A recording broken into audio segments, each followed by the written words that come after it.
welcome to the Brookhill Podcast, Episode 7. In this podcast, I am talking with Levia, Neely, and Maddie K. All three girls have been on staff here at Brookhill over the last 3 summers. They've been ACs, first aid, cabin counselors. So welcome to the podcast, ladies. Glad to have y'all on this thing. We're really excited. Glad to be here. So all three of you are in college now, I guess around junior, senior, I think is where all three of you are at. And, you know, one of the reasons I wanted to have you on the show, you guys are all roommates. Right. That's right. Tell us a little bit about the situation. So me and Neely lived together last year, and we had another roommate. She was great, but she ended up getting married. So we had an open room, and Levia was at Lyon College, and she'd been there for 2 years. And it just really ended up working out that Levia was going to transfer to A-State. So we were like, well, we have our open room, and it's been our dream to live together for forever. I mean, She would come visit us all the time. She basically lived with us anyway. But we were like, this is a dream come true. So it just really worked out perfectly. And, we live together now. Yeah, I called Maddie one afternoon after my last volleyball meeting, and I said, so I'm moving in with y'all. It's true. She was like, that's exactly how it went. What? And I was like, so I'm about to go home and apply for A-State, and I'm going to move in with y'all. So just letting y'all know. Now, typically, y'all would like be all three renting a house together, but who owns this house? I own this house. You own a college. You, not your parents. No. You, Neely. How did that come about? Basically, we were looking, or I knew I wanted to move out because I lived at home my freshman year, and I just was like looking for rent houses and trying to figure out somewhere to go, and everything that was in my price range was not in a great area of Jonesboro. And my dad was like, well, you can either pay a landlord money that you're never going to see again, or you can invest it in your own house and charge your roommates to live there, and they can pay your mortgage for you, and then you can have a house and equity and credit. So you buy a house. So I did that. And now you have 2 of your really bestest friends here living with you. Tough life that you apparently the worst. are living. Really rough. Yeah. So, what has, you guys met at Brookhill. Mm-hmm. How did you meet? How did your friendships come about? Tell us a little bit about that. So, me and Neely have known each other or of each other for a long time. We have like mutual friends, but we had never really talked. And then me and Maddie actually were friends first. We worked my second summer, her third summer as JC. We stayed the weekends, the first couple weekends together, and we became friends instant. You know how JC weekends go, and so we became close. And then Neely actually invited a bunch of JCs for her 18th birthday party, and she invited me, and she was like, well, I guess I'll just invite everybody. And we had just been together, I think, like a couple hours on one weekend, and by some luck I got invited, and I came, and we didn't really know each other that well, but I had been at a volleyball game all day, and I just had to get there because all my friends were there, Maddie and Jenna Brannon and a couple other people that I hadn't seen in a while. And I was like, well, Mom, I'm going to go. I took my mom's car, got there, and I was exhausted. I was like, I cannot drive home. We had been talking for hours, and I was like, I just cannot drive home. She was like, well, just stay. And I was like, okay. So I stayed. And it was like I don't know you, but you can stay. It was like a instant, like, best friend. I think after that, probably at least 3 times a month, I was at her house on the weekend. And then, Maddie, when and this is in high school. Senior year of high school. My freshman year. And then we all decided, hey, we're going to do this once a month. And the whole group of us, there's like 7 or 8, maybe 9 of us, hung out once a month, every on the weekends in various places. And we're all from all over. Yeah. Where's everybody from originally? Grew up? I was from Helena, but I was in school in Jonesboro. So me, Neely, and Callan were all in Jonesboro. And then Levia was in Wynn. And then we had people from Little Rock, Dallas, and Fayetteville. I think that's the That's all. Yeah. So Little Rock, Dallas, Fayetteville, Wynn, and Jonesboro was our So you went to a big school in Helena. tiny baby school. Graduated with 22. 22 in the graduating Yeah. class. So yeah, that was tough. Tough in the friend department. Well, I'm from Wynn, 5A, so pretty decent size, but really small town. Small town USA. But a big school. Yeah, pretty big school. I mean, big football school. I graduated with, I think, 190, 191. 190, 22. Yeah. 170 or 180, somewhere in there. And you went to Valley View. Valley, that's right, Valley View. Okay. Yeah. And Blue and so gold. you guys meet and start hanging out senior year. Did y'all not have other friends?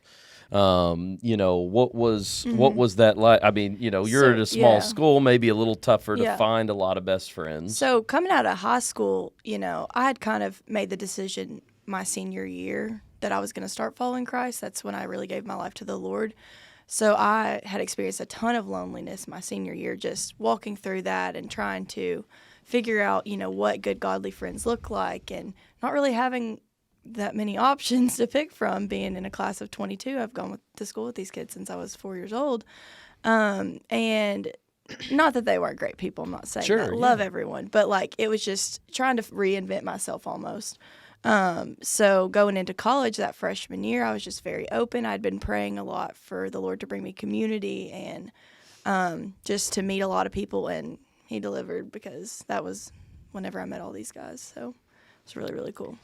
Well, so when I was JCing my second summer, I was working canteen on Girls Hill at Girls Night, and Anna Hampson was there, and then there was a couple other girls, and I was like, I'm just really not ready to not be around y'all, not ready to not be around people like y'all who are genuinely pursuing the Lord. And so somebody was like, we should all have a JC hangout in the middle of the year or something. And I was like, oh my gosh, I'm just going to invite everyone I have on Snapchat to Jonesboro for my birthday, because my birthday's in August. And so I was that's what I did. And the people who came, I mean, it was like Levia was saying, instantly the community that we'd all been searching for and craving in our life, it just fit. And when you work at camp together and you do ministry together, it truly is a different kind of friendship. And I mean, when we all got together, it was so evident that it was a friendship that was going to last a really long time. And even my parents were because we were all at my house because we were seniors in high school, mom and dad were sitting on the couch, and even my parents were just wow, those are different people. Those are really great people. And I was like, yeah, that's who I spend my summer with. Yeah. So it was just really, really cool all around. For me, it was my senior year of high school, too. That was when we all became friends. But I just, from that August, that whole year, had been struggling with just, people not telling me where they were going, because I knew I wouldn't think it was okay and I wouldn't want to go. And then I just felt super left out. And I remember sitting in my room one day, and I never really thought about it, but I was like, I'm so lonely. I come home and I sit with my parents and I sit in my room and I do things by myself, and I don't want to go do those other things, but I'm so lonely. I just Lord, please bring me good friends. And just to see that prayer that I had been praying for a long time just come to fruition, it was just the best thing that could have happened. And, I tell my girls all week in the summer, you got to be patient and you got to wait and you got to wait. And I'd always heard that, and I'd just been I'm still waiting. And to see that prayer be fulfilled in these people was it was what changed the course of my life. It was the accountability that set me on a fast track to where I am today. Yeah, for sure. I think waiting is the most difficult thing. Yes. Absolutely. Yes. I think it's the most difficult thing. Yeah. And when you're waiting for something, lonely, nobody to hang out with, whatever, it seems even longer. When you Yeah, look for back sure. on it now, maybe it was a year, maybe it was 6 months, maybe it was 2 years. And, the older you get, 2 years is not that big of a deal, but it's in the moment, Right. your emotions. And even though you had changed and you didn't want to go be hanging out and doing some of those things anymore. Yeah. There was a part of you that thought, but I'm not invited anymore. Yeah. Yeah. Right. Yep. Yeah. What's that? I mean, that's tough. Even Yeah. if maybe you don't want, but still, there's a part of you. At least Different ask level. me. Yeah. Yeah. It's a different level. Well, I've said that before. Yeah. Why didn't you just ask me? Yep. yeah. I just said no, but still. Yeah. Yeah. Yeah. Well, when I was in high school, I like very distinctly remember probably my sophomore year, I just noticed all the friends. My high school was like a very grouped up, like you were in this group or you were in this group. There was really no overlap. And I was always more, Kind of like a clique. Little like a clique, you know. And I was a little bit, I guess I would say I was more in the popular group, like, but I never viewed it as that. I always was just friends with those people, and that's who I played volleyball with, and that's who I played softball with. So those are my friends. And I really remember my sophomore year, people starting to just do things, and I was like, that's just not where I want to be part of. And I very vividly remember I got hired to be a JC it was on spring break, my first year to be a JC, the first letter I got, and I was freaking out, and like all the excitement, and like, you know, camper dream come true, like all of that. And I got invited to house sit with one of my friends that same weekend. She was like, I don't want to be by myself. Like, I'm going to invite you and this other girl from the softball team at Valley View, and we're going to just hang out, blah, blah, blah. And so I go over there. And, I mean, these are some of my, like, really close friends. And they were like, well, what if we went and got someone to get us alcohol or whatever? And I was like, I just got hired to be a camp counselor. Like, and also, other than that, that's just... I'm 16, like, that's illegal. And so I just remember being like, these are the people who I have to choose from, like, really. And I love them so much, like, still love them. But it just was kind of one of those things that I was like, this is not really a decision that I want to be a part of. And then all the other friends in my, like, close friend group started doing the same things and pursuing the same parties and all of that. And I was just like, you know, like, at some point I have to make a decision, like, do I want to be involved or do I not? And also, my dad's a police officer, and so I was always the goody-goody snitch. Right. If Neely knows, the cops will know. And so a lot of things that my friends were doing, like, I remember even texting them being like, hey, do y'all want to go see a movie, or do y'all want to come over or whatever? And they would be like, oh, no, like, we have this project we have to work on for whatever's class. And then I would see on Snapchat or Instagram, oh, they actually were hanging out all together, and I just was blatantly lied to. Yeah. And so it was just kind of one of those things that I was like, well, I mean, obviously those people don't have my interests at heart, and like they don't really care for my feelings in this situation. So it really created like a sense of isolation and loneliness. And I just remember like crying like a lot my sophomore and junior year.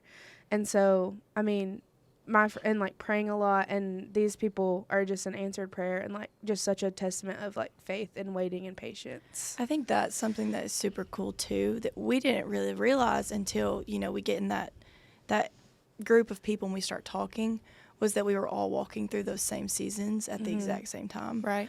And, you know, she's prepping up to play college volleyball, and Neely, you know, is coaching were you coaching? I don't know if you're coaching yet, but she was playing softball, and I'm freshman year of college trying to figure that out, and Callan is doing his med school stuff. Like we're all in different walks of life, but we were all walking through that same loneliness. And the Lord just so perfectly orchestrated it that we found each other to walk through the loneliness together. Yeah. But it didn't come when we thought it would. Right. Like I remember just sitting in my room and being like, God, like, where are you? Like, why am I so lonely? Why do I have these convictions? Why me? Why not me? everyone Why me? else? Yeah. And I see now that he was preparing me to wait for these people. Like, if I would have just gone out and been like, oh, I'll just be friends with whoever, like, I wouldn't have met these people, and I wouldn't have my best friends. So that's cool. Really cool. But, you know, in those moments, you probably think you're the only one. Yeah. For sure. For sure. I am the only one. And, you know, of course,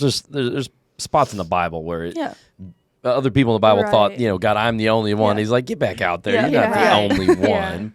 But that's how we feel internally. And that's where we have to spend time with the Lord to counter those thoughts. And that's what all of you had to do. But being willing to wait for God's best. Yes. Yeah. For sure. Right. That is the toughest And I don't care how old you are, being willing to wait, seeing that God is preparing me for something. Right. He's taking me somewhere. Yeah. And that doesn't matter if you're someone in a relationship, a married relationship, if you're raising kids or whatever, if you're in high school, you're in college. There's always that temptation in the middle of I'm building something to tear it down. Yep. Yeah, That's right. and it's not to say that none of us struggled. I mean, I think all of us had moments where we were like, okay, well, we'll just give in, and like, if this is what it's really like, if this is what like this walk is like, lonely and hard and isolated, then you know what, I'm just gonna stop. And there was definitely times that that happened to me, and I was just like, okay, fine, I will go to this bonfire, or I will go to this whatever. And there was never a time when I got back home and I was like, that was a great idea, Neely. Like, super smart of you. job. Right. You never came back from No. that. It's like, oh, I'm so happy. I No, feel so like, good about yeah. myself. It never feel such peace on the no, inside. It never fulfilled a void. It never made me not lonely. Like, Yeah. it only isolated me more because I was like, wow, I'm actually so different. Like, I want to be so different than that scene. Yeah. And so it only like pushed me farther away, which I'm so glad that I learned those lessons. But I mean, it's not saying we were so perfect and we never wanted to be involved in any of that, because I mean, That's yeah, right. like, That's right. Because you look at the temptation three of sneaks you, in. y'all are on another level. Bottom line, y'all are on another level. And it's easy to look at the three of you, maybe for somebody in high school and college, and think, well, they had it easy. They were perfect. Yeah. They were able to say no every time. right. Not true. And that's not true. Yeah. That's a great point. Right. So there were It's not true. moments Yeah. where you did say yes, and maybe you didn't participate fully in what Right. a lot of people were doing. And not that there's necessarily anything wrong about connecting with other people and trying to help them. And I think it's important that we have moments like Yeah. that. Right. For Right. sure. But it's why are you going? Yes. And you went in that moment to try and fill that void. You Yes. weren't going necessarily because I want to change everyone's Yeah. life Right. here. Because I don't think there's anything wrong with going and changing everyone's life if you Right. have the right Right. accountability with you. And, because we want to do that. We want to reach out. And so that is such the tough, and maybe we'll talk Yeah. about that in a minute, about that fine line. But there was a void in there, and the bottom line is it didn't fill it for you. And I Yeah. think that's the thing. I think when we're building something and there's moments where I need a little something right now because I'm hurting. fix. I need a quick Yeah. fix. Yeah. I need a little something here, but that something you go for might derail you off the road you're on. Yeah. And then when you start nibbling on it, you start going out, it never does it. Yeah. Never works. Never. You're mad at yourself that night. I experienced a lot of people's like being angry at me. Like, oh, Levia doesn't want to come. Well, she's just high and mighty, and she just thinks she's Yeah. and she just thinks she's the best. And oh my gosh, literally somebody said, oh my gosh, she's such a child of God. I just wish I could be a child of God like her. And I was like, Girl, I you mean, are. sorry. Like I just am trying to do the best that I can, and that's just what I think is right. And I'm not meaning to make you feel Yeah. like I'm. First off, I'm not trying to make you feel that way, but thank you for the compliment. Yeah. Because that's actually what I was going for. Yeah, you know? I think It's- I actually did say thank you. Like, I want to Aw. be different. Sorry. Aw, that's so sweet. Yeah. I was just like, I'm doing the best I can, like what I think is right. And, if you have conviction, I'm sorry. And I think that's just like the enemy, to take something in us that is so good and so striving to be good, and to turn it to, well, you're alone. You're this. Yeah. Like, you have no one. You're the outcast. Like, I mean, it says in the Bible that that's going to happen to us, but like, I think when it really happens to you, it's like, oh, that's a lot more than I signed up for. Right. Like, Yeah. oh my gosh, like, I actually have to do what I'm saying. Like, Yeah. Yeah. And yeah, that's crazy. Yeah. Oh, you want to grow in the Lord? Okay. Be lonely. Yeah. Yeah. Oh, this Yeah, is what God. Oh, wow. Yeah. This, when you Yeah. start to kind of look down at, well, maybe it's not this great whatever. I think there's always some awkward moments. Yeah, for sure. But anytime you're growing, anytime you're changing from where you were to where you're going, and obviously we're talking about being a Christ follower, but it can be in any. There's always awkward stages to For growth. sure. For That's sure. right. Here you are buying a house. At first, I'm sure it could be very awkward. Yeah. Now Yeah. you're a homeowner and it's no big deal. Yeah. Moving out on your own, or changing colleges. stopping playing volleyball, something you've done your entire life. Who is Right. Levia? Levia is a volleyball player, Right. and now you're not a volleyball player. You know, when you transition a title from something it's tough, it's Yes. awkward, Yes. and there are moments where, and I'm assuming that y'all wanted to quit. Yeah. Mm-hmm. For sure. This is too much. For This sure. is too For difficult. sure. Yes. Well, and I would say like going through those trials, and I mean, I would call it a trial for sure, like, and just going through that and going through the waiting and just feeling, I mean, so lonely and just so broken down, and oh my gosh, like this fight is not fun anymore. Like, I don't have that same, oh my gosh, like, Lord, I want to praise you all the time, like that I first felt whenever I first like started to follow the Lord, like, Right. because where are you at to like help me out here? Mm-hmm. And I think it taught me so much about the only true thing that you can turn to that offers peace and offers comfort is the word of God and is the presence of God. And like, I'll say like senior year worship music saved my life. Like, Yeah. Yes. if I was in my car, it was worship music. And I mean, this was like before Maverick City even got big. Like, like I was listening to Crowder, like love him, but you know, Brookhill guy, by the way. yeah, he is. He's a Brookhill Brookhill guy. Isn't Little that shout crazy? out to the Brookhill Okay. guy. But I just was like, it just learning that I'm just so thankful. In the moment, I would have been like, this is the worst part of my life. I mean, I was like, this is the worst time in my life. Like, I'm having a bad time. It's not fun. But now I'm just so thankful for what that taught me and how it grew me, because now I'm just like, oh, I'm feeling alone. Like, well, let me turn to the word, or let me turn to what the Lord says about me, or So let's you go know. there for a second. So I think there is a moment. In what's cool is Jesus is a relationship. He's not a religion. Right. That's right. Yes. And so that's what you're describing there. And I think there's always a point in every relationship, friendships, romantic relationships, whatever, that it goes from an emotion to a commitment. Yes. It's the emotion that begins the entire thing, but you Yeah. can't base any relationship so Yeah. true. on emotion. Yeah. Right. You know, it's got to go to a commitment. Now, there are fun emotions that always happen again, Right. but they're the spice, not the source. Right. Yeah. Right. Great. You know, really good. and now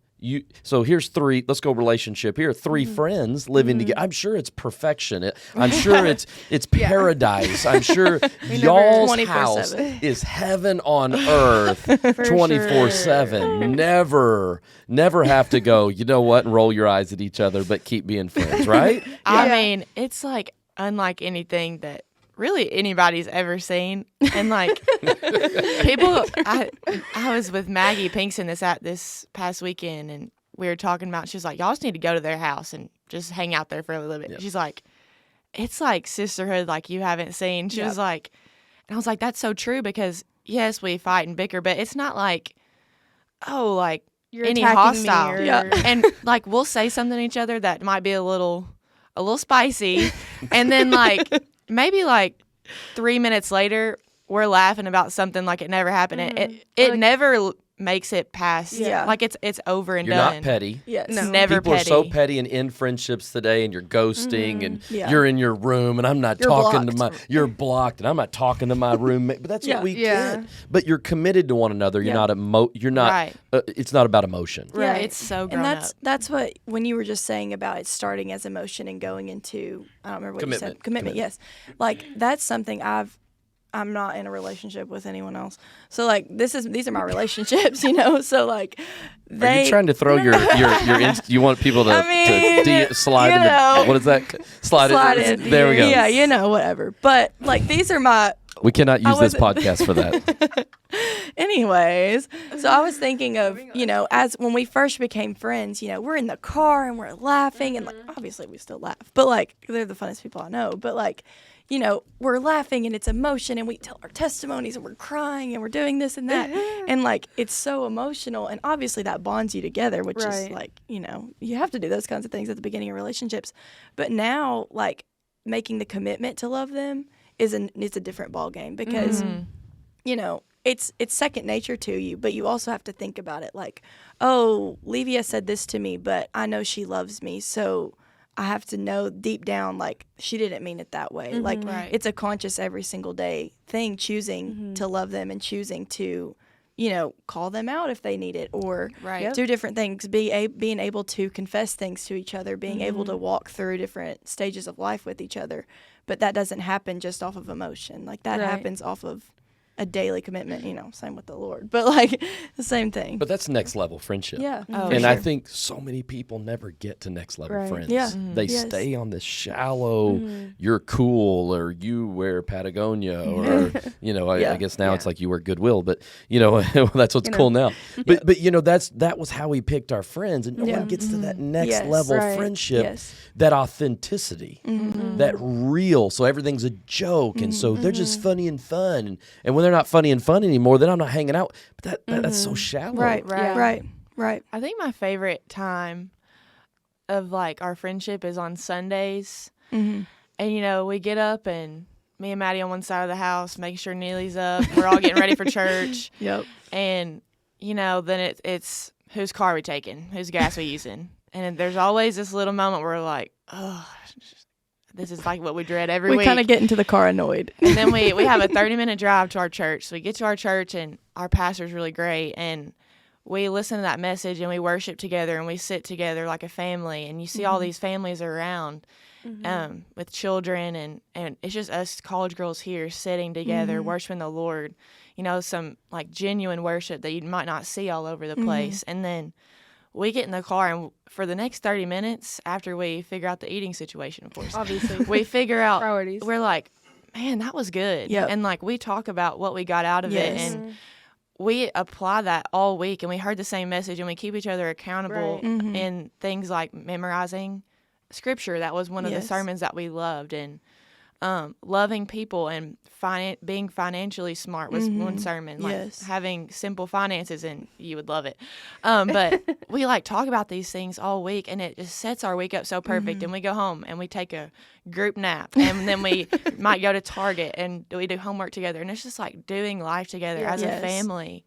And that might not be like, we just never had that. And so just to be in like such a rich environment of just like love and just like love for the Lord too, and Yeah. it, like we don't let it ever get toxic, and it's just so great, and just such a new season of life for me, especially. Like, they've done this together for a while, and just for me to go from such a lonely season of high school into a lonely season of college, and then just feeling like not really great mentally, and then going into this, and that's just my favorite part of the whole thing, is just doing life together. And then on Sundays, it sets our whole week up, and it's just the best. And like, it's like what you were saying about going deeper in a relationship. Like, that doesn't happen because of us. Like, that happens because of the Lord. Like, Right. I love Levia because Levia portrays Jesus, and I love Neely because Neely portrays Jesus. And we say this all the time. Like, sometimes we'll snap at each other, and then we'll be like, oh my gosh, like, if I didn't love Jesus, like, we Yeah. literally said that like 2 Yeah. days ago. She was like, God, if I didn't love Jesus, this would be bad. But like, it's just so cool too to be able to experience community with someone who is also experiencing community with the Lord, because there has been things even just this year that I've been walking through, and I know that they've been walking through too, that if I didn't have them to confess that to, or to just walk through that with me, or to hold me accountable in that thing, I don't know what I would be doing. Like, there's just been a ton of stuff that I'm like, how does someone do this without their people? Like, Right. And I've had friends that haven't loved Jesus like them, and it's just not the same. Right. You love them, and they're a shoulder to cry on if you need it. They're a laugh. They're this, they're that, but they're not that deep rooted. You have my best interest at heart. You're going to give me the best advice possible. You're going to be there with me through the thick and thin. So I think that's what sets them apart. I think there's such a difference between friends of convenience, like we're school just in the friends. same area. Yeah. Right. We grew up in the same whatever, and then friends of the same vision. Yes. Yep. Absolutely. And I think that is where you begin to go to the next level. For sure. Because y'all aren't friends because, hey, we all end up going to A-State Right. together. Right, no. You're friends because you have the same vision Yes. and goals. Yes. And I want to go back to something you said here, because, you were describing y'all's what kind of a typical week might look like. Who's making y'all do that? Because certainly we're not. Brookhill's not. But you're choosing to do that on your own. And that is fun. Because obviously living with your parents, you're like, they're holding me back from going and having real fun. Yeah. Yeah. And so you're describing real fun as going to church together. Who's making y'all go to church? Yeah. Nobody. And we love it. Yeah. Well, and I mean, there's definitely days where it's like especially like Wednesday nights, our service starts at 7:45, and it doesn't. I mean, we don't get home until like 10:30, and we normally work the next morning, or we have all class afternoon the next that morning, day. like all of that stuff, and it's just like I'll get off work at 6:30, and I'm like, okay, let me change clothes really quick, and then I'm out the door again. Like we'll grab Sonic on the way and like eat in the car really quick, and then we'll be there. But I mean, like. There's definitely days where it's like, okay, I have so much homework, like I have all of this, and life is just crazy right now. But like, the feeling when we get home from church, and our college pastor is incredible, and like we'll be like, fire, like we like, he's hot today, and like it's just the feeling of that environment and like that kind of worship, and I mean truly like. With a lot of other believers, and not even that we know everyone in our college ministry, because we don't. I mean, not even close. But like, even just seeing other people and being like, "Wow, it's not just us three. Like, there's other people, and like we're in this great life group. Like, we joined this incredible life group with incredible girls, and like, I mean, so 3 days of our week. I mean, that our life group is Mondays, church on Wednesday, church on Sunday, and like 3 of the 7 days of our week. The sole thing we look forward to is like being in community with others, like and being in the church and being with other people who are on the same trajectory, and it is a game changer. I mean, it's a total game changer. But that's not common in college. No. Because growing up, maybe you liked your church, maybe you didn't, but your parents made you go to church. Right. I think that's maybe, I don't know if that necessarily is Levia's deal, but it. So you went to church in high school on your own. That was your decision where you went. I found rides until I could drive, and then when I was 14, I got my hardship for church and practice, and I drove myself to church and I sat by myself a lot, and I didn't mind. I mean, that was a whole nother like level of maturity that I had to grow into, but But you owned it. It was you. It was me, and I was by myself, and people would be like, why are you by yourself? Like, come sit by me, and I was like, I'm really fine. Like, I made it here by myself, and I come every week, and I love it, and I mean, I will if you want me to, but this is who I am, and I'm going to come, and, getting to do that as an adult is no different. Like, I never had anybody to make me, and sometimes, I don't want to go, or, but every time I go, I feel like, that's why I went, because I needed it. That, I think, too, is, like, something that's been cool living with them. Has been, I come home, I've worked a double today. I've been on my feet for 9 hours. The last thing I want to do is go stand for another 3 hours. Like, that's the last thing. And sing. Obviously not the last thing I want to do. But, I you just want to get in your bed or whatever. I want to take a nap. And so having them to be like, you going to church tonight? And I'm like, yeah, I'm going to go. And so, there's been tons of times this year I want to go lay down. I'll be like, just let me lay down for 20 minutes, like 20 minutes, let me lay down, and then I'll go. But, having someone to hold you accountable, I think, has been the biggest blessing to me. So, yeah. And also, I feel like it's taught us this, I mean, and we're talking about a semester, like. That's like, true. It's kind of insane. Like, I just kind of dawned on me, like, we're not talking about we lived together for a year or whatever. Yeah. Like, we've been together since August. And, I mean, that's, 4 months? Is that right, I guess? That's, so somewhere in there. That's, like, not a long time at all. Sure. And when you think about it, and, like, I think it's taught us, it's taught me so much about when you don't want to necessarily walk in faith, like, at least walk in obedience. Yes, it's really good. I mean, it's really, really good. That's good. Say that again. When you don't necessarily want to walk in faith, you learn to walk in obedience. And I feel like that was a lot of my high school career was like, whatever. And I was like, well, if I'm not seeing the fruit of like what I'm praying for and what I'm waiting on and everything, at least I'm going to be obedient. And I remember like saying that in life group on Sunday mornings, like at church, being like, well, I just know that I'm being obedient right now and not everyone is. So, and like that came from a place of a little bit of obviously like immaturity and like, well, because there were some girls in my life group with me that I had struggling friendships with, and I was like, well, if I'm obedient, so but like, But that's biblical. Yeah, I mean, it You really were is faithful. Yeah. In the little until you were ruler of that dream you were having faith for or what have you. But that's what God reward. That's what that's that sowing and reaping concept. And at a young age, no matter what your reasoning was or your motives, you were still walking out a biblical truth. But it's so easy to do the easy thing. Right. You know? So that's so good. There's a lot of times, Maddie gets home from work, and I know we talk about work a lot, so I know she's working so hard, and Neely works hard, and I have a job too, and I work till like 5, and they work later than me, and they get home, and I just feel like she just wants to lay down, and then I'm like, we're always gonna want to lay down, like every week, and for me too, I'll be taking a nap, and they're like, get up, we're going to church. I'm like, yeah, we are. Because we're always going to be tired. We always are just going to get off work. We're always just going to have college work students. Like, we always are going to have homework. Yeah, we had to stay up to 2 a.m. Okay, well, at least we were obedient and went to church and had something to look forward to today that wasn't homework. And, if our whole life was homework in school, Lord, I don't know if I could do that. Yeah. And I think this is something, too, which Neely can agree with me in this. Last year was, obviously last year for everybody was crazy. With just feeling isolated and not in community, but we especially, I feel like last year were really reliant on each other. We kind of almost became each other's community. And so obviously adding Levia to the mix was really nice because we got like a little third person.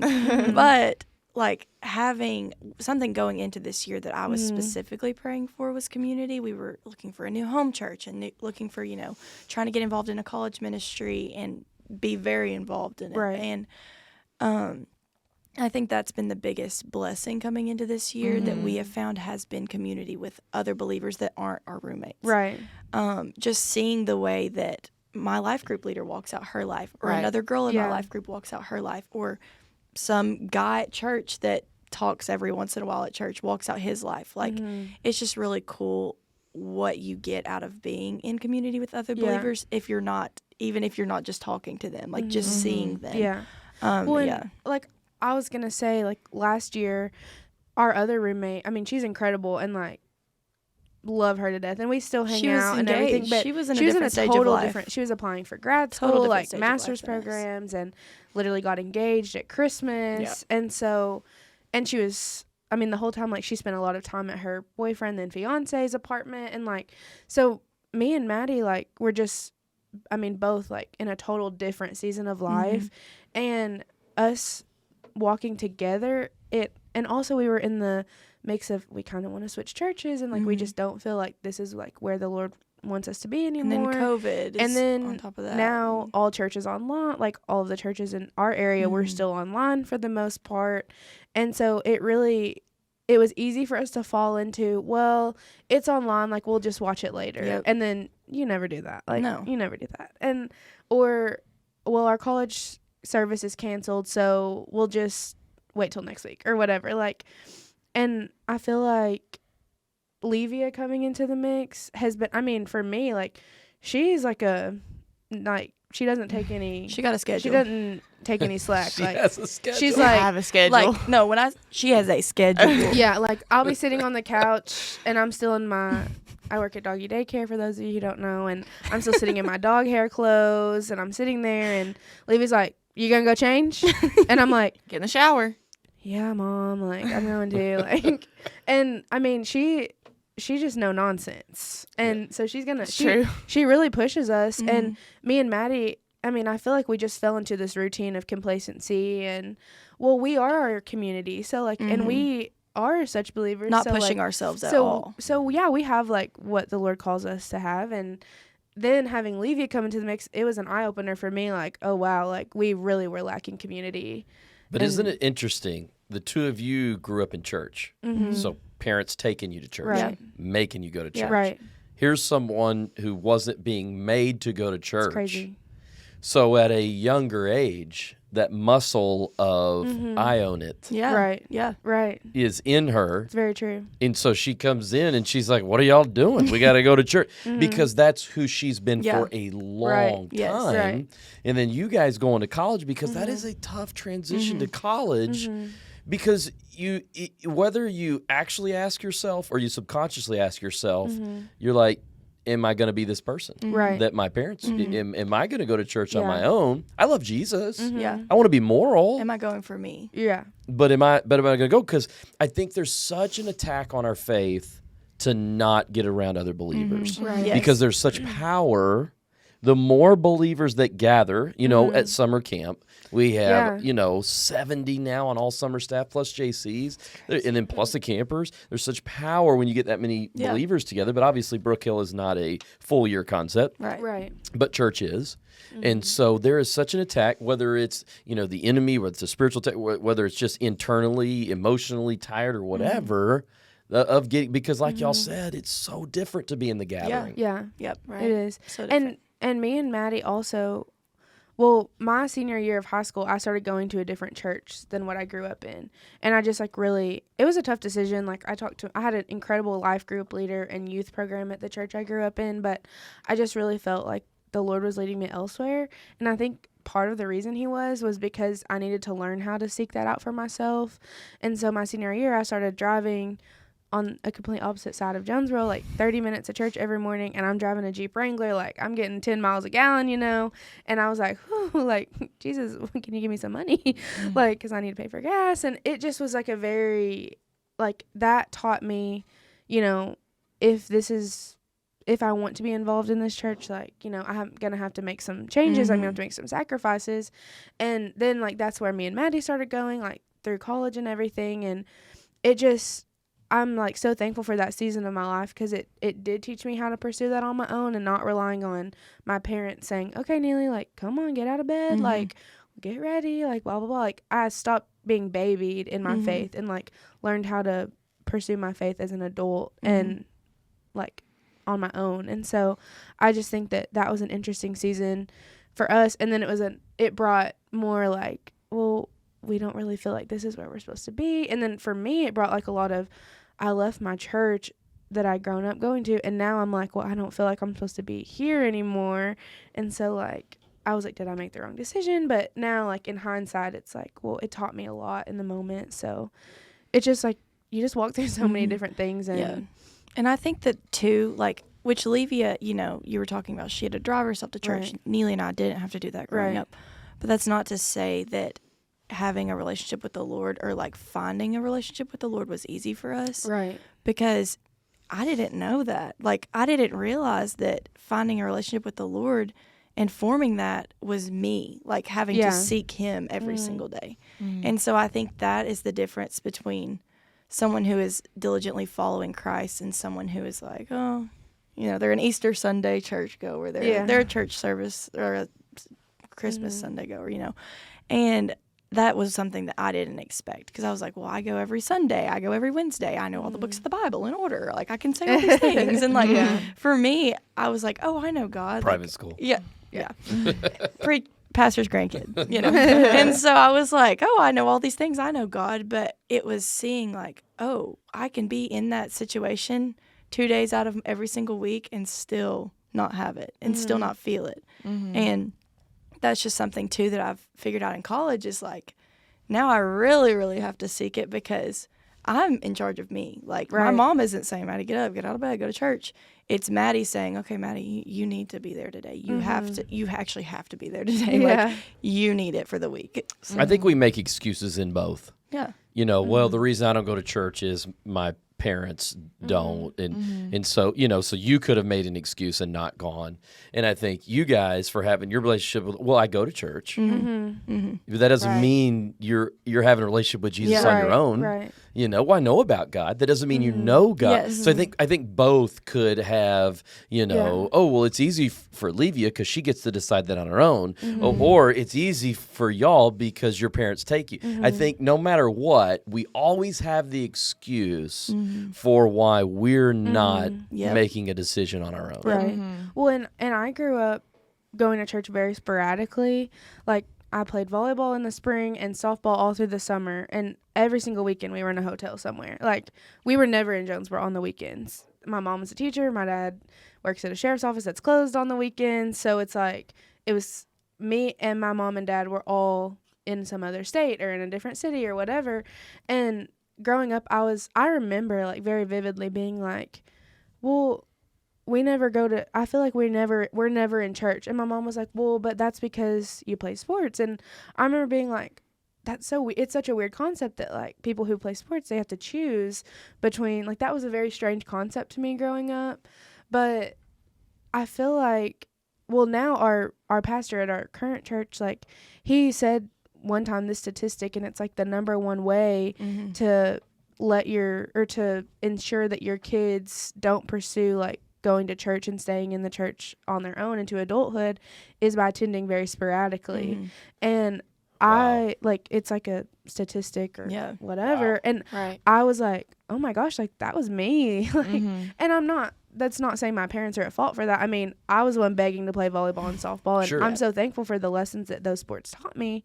But I also was just like, it's weird to me that I have to choose between if I want to play a sport or I want to be in church every weekend. And I mean, it grew a lot of, okay, well, we were out of town last weekend and we're worn out and blah, blah, blah. So this weekend we're just going to take it easy, or like, we're just going to chill out. We'll watch it on TV, like whatever. Cause I grew up going to a pretty big church. And so it was on TV but that's just not the same. And I'm an only child. So like, I'm just hanging out with my two grown parents, like watching the adult sermon. And I was just like, okay, like, but not having like that youth community or anything. So it just, I don't know, like it just kind of taught me that now it's just, I'm not going to attend sporadically. Like I'm going to go like I'm called to go. For me, being at Lion and even, in high school and I guess all through high school and junior high when I played volleyball, volleyball tournaments, Saturday and Sunday. Sunday start at 8 a.m. Your bracket starts at 8 a.m. We're done by 4. It didn't really go well with the whole church attendance thing. And, my parents didn't go. And so my church was Wednesday night. And that's where I learned so much of, I didn't go to Sunday school as a kid. I don't know the Bible stories. I had to learn those on my own later. And I still don't know all of them.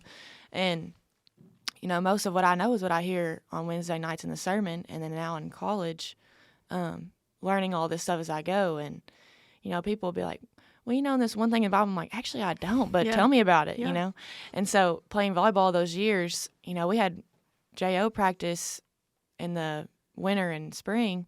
You practice on Sundays and you practice on Wednesdays. So Sunday morning, if you don't make it to church, then you're done, because Sunday night, you got practice. Wednesday night, you got practice in Jonesboro, an hour away from where I lived. That was where the competitive competition was. So, like, that's where you had to go if you wanted to be good.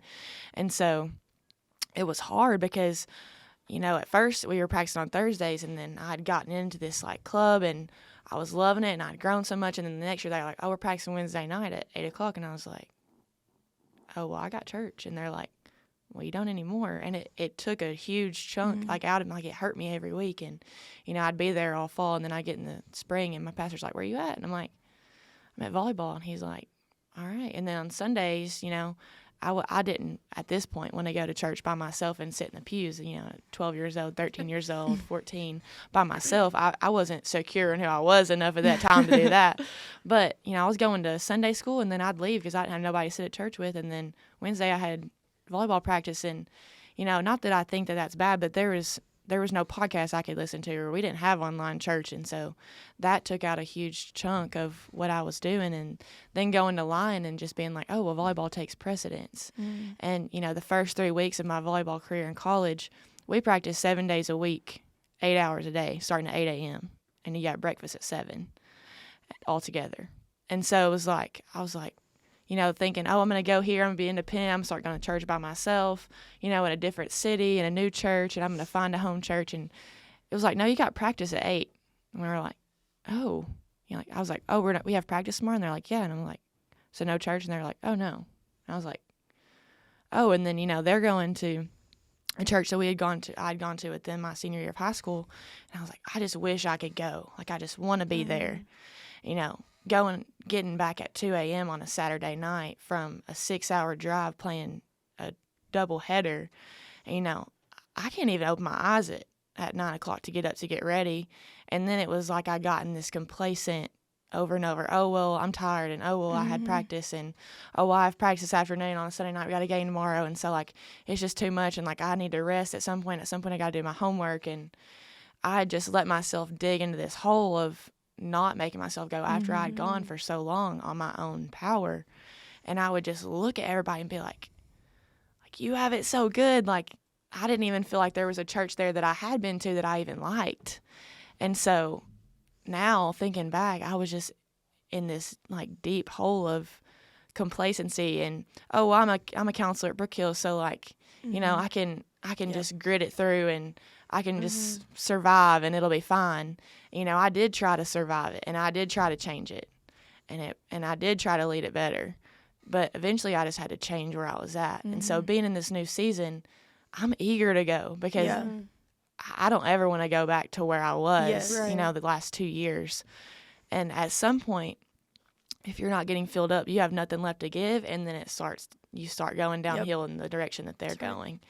And I think that's what had happened to me. And as much as I tried to be a leader and tried to stick it out, I could feel myself being not manipulated, but like malleable. I could feel myself being like speaking in the same, not even like foul language, but just speaking down and complaining and, oh, well, this is horrible. And it was, not the best situation, but I was so negative about it and I was just complaining and I was tired of this and this teammate and this, and they just don't get it. And I was so bitter and I was just a toxic situation for me. And I was like, I got to start fresh. And so this semester, and even my grandma was talking to her on the phone on the way to Fayetteville this weekend. And she was like, you just seem happy. She started crying on the phone. She was like, I haven't seen you like this in a really long time. And I was like, I feel that. Like, I enjoy getting up and I enjoy my classes and I enjoy and I think that church. goes for all three of us too. Yeah. Sure. Like multiple people have been like, you just are so happy. Like, and they've even said that like about me, and I've said that about them. Like, but it all depends on who you're around and your mindset. Who you're around and your mindset change everything. And it would not be like that if we had not gone through those tough seasons. Yes. And you're happy, you're healthy, but this is real life. Yeah. You are navigating real life, and I think people see you three at Brookhill in the snapshot of this fun environment, and they think you don't live real life. Yeah, Right. we very much do. This is real life, and you have to learn to navigate that real life, and there's peaks and valleys. Right. For sure. And you're healthy now. There's moments where you're being challenged, and you grew a lot from that, but that's not where you want to live very long. And, I always tell you guys that you have to survive it, which there were moments you had to do that, or you have to change it, or you have to lead it better. Yeah. And no one can say, okay, well, Levia, you needed to change it. Or Levia, you need to survive it. You had to have a relationship with Jesus, and you had to navigate that moment. And for a while, you were surviving it. You were trying to lead it better. And then you came to the point where, you know what? I need to change it. Yeah. Right. And, That's exactly but what you happened. had to navigate that. Yeah. And I remember at leadership conference right after I'd quit, and I remembered you saying that again, and I'd heard you say it that summer, and I was like, yeah, like I had to do that. And, I think about those three things all the time and in those situations. And I was like, well, that summer I was like, well, maybe I do need to lead it better. Maybe I do, and try to grit it out. And then at some point I was like, all right, I have to make the best decision for me. And a long time it was like, oh, well, is this the devil trying to pull me out of a situation that I could, be like helping people and leading people? And then I was like, oh, I hate being a quitter. And I was like, well, I'm a quitter, your whole life. Don't be a quitter. You can't quit before the season's over. You can't quit, and you can't. And it was just like, I felt for so long the tugging to do it and the tugging to get away. And I didn't know if that was the devil or the Holy Spirit. And at some point I was like, the Holy Spirit wouldn't want me to be in this state of mind. God does not want me to be living miserable like this. And so it has to be him trying to get me out of here. And in hindsight, it was an answered prayer. And I remember being so desperate for a change. And then I got it. And now I'm doing better than ever. But God's not a God of confusion. Right. But if you're not in relationship, if you're not spending time with him, you don't know if that's the Holy Spirit. Right. You don't know if that's the Lord. That's why it's so important to spend time, and you just know. And you just knew. Because for some people, it may be for them to keep going. But you were following the Lord, and, it's there's just no cut and dry, Right. this is what you should do. And that's why I don't tell people, here's what you should do. Yeah. Because I'm not walking your relationship with the Lord. Right. Well, and it's like, not only did that, like, Levia changing her situation change her life completely, but, like, it's also changed our life completely. And it's like, maybe the Lord wasn't only trying to get her out of that situation, but he was also trying to orchestrate it to where she got into our situation, like, if that makes sense. But, I mean, it is just, I can't even describe, like, what the last 4 months have been like. Like, it's just been a community that I've never experienced. And I mean, even like like we were talking about our senior year, our close group of friends, like, now that was community. I mean, it truly was. But we all lived within hours of each other. It wasn't like, well, I'm just going to pop over to your house really quick. Like, if we wanted to talk, it was over FaceTime. And now it's like, oh, I need to talk to Levia. Let me go hang out in her room for a little while. And, like, I do that.